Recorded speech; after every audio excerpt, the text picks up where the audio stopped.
Hi friends, welcome to Swami's kitchen. நாம் இன்னைக்கு பார்க்க போகிற ரெசிபி வெள்ளரிக்காய் தயிர் பச்சடி. இது பிரியாணி, சாம்பார் சாதத்து கூட சாப்பிட ரொம்ப அருமையாக இருக்கும். அப்படியேயும் சாப்பிடலாம், ரொம்ப டேஸ்ட்டாக இருக்கும். இதை எப்படி செய்யலான்னு பார்த்துருவோம். 300 கிராம் வெள்ளரிக்காய் எடுத்து வச்சுருக்கேன். அதை தோல் சீவி பொடியாக கட் பண்ணி எடுத்து வச்சுடுங்க. நல்லா பொடியாக கட் பண்ணுங்கள். இதே மாதிரி பாருங்க, அப்படின்னா தான் நல்லா வெந்து நல்லா தயிர் பச்சடிக்கு நல்லா இருக்கும்.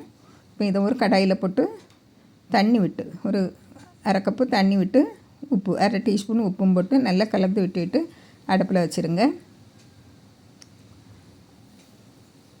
அடுப்பில் வச்சு நல்லா மூடி வச்சுருங்க. நல்லா கொதித்து நல்லா வெந்து வரட்டும். அவ்வளோ தண்ணியை நல்லா வற்றிடும்.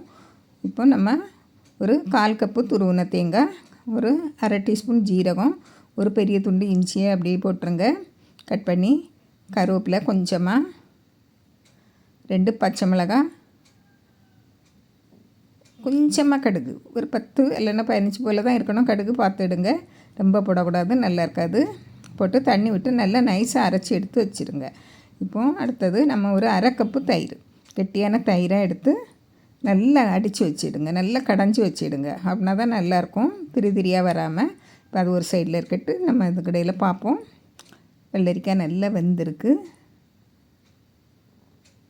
நல்லா கிளறி விட்டுட்டு நல்லா வெந்திருக்கான்னு பார்த்துருங்க. நல்லா வெந்திருக்கு.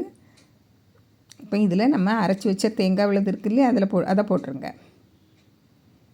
அதை போட்டு நல்லா கிளறி விட்டுருங்க. இந்த தேங்காய் பச்சை மிளகாயோட பச்சை வாசனை போகணும். நம்ம இதில் சேர்த்துருக்க கடுகு ஆப்ஷனல் தான், நீங்கள் கடுகு சேர்த்து பாருங்கள், ரொம்ப டேஸ்ட்டாக இருக்கும். இப்போ நல்லா கொதித்து வரட்டு. நல்லா கொதித்து வந்தோடனே ஆஃப் பண்ணிவிட்டு இறக்கி ஆற வச்சுருங்க. நல்லா ஆறட்டு.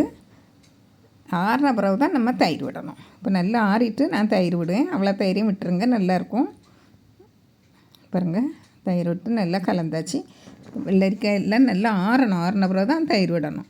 இப்போ அடுப்பில் கடாய் வச்சு காஞ்சதும் 1 டேபிள் ஸ்பூன் தேங்காய் எண்ணெய் விடுங்க. தேங்காய் எண்ணெய் தான் நல்லாயிருக்கும். கடுகு, உளுந்தம்பருப்பு, சின்ன வெங்காயத்தில் பொடியே நறுக்கி போட்டுருங்க. 2 சின்ன வெங்காயத்தை, காஞ்ச மிளகாய் போட்டு நல்லா பொரிஞ்ச உடனே கருவேப்பிலையும் போட்டு நல்லா பொரிஞ்ச உடனே நம்ம இந்த தயிர் பச்சடிக்கு மேலே விட்டுடலாம்.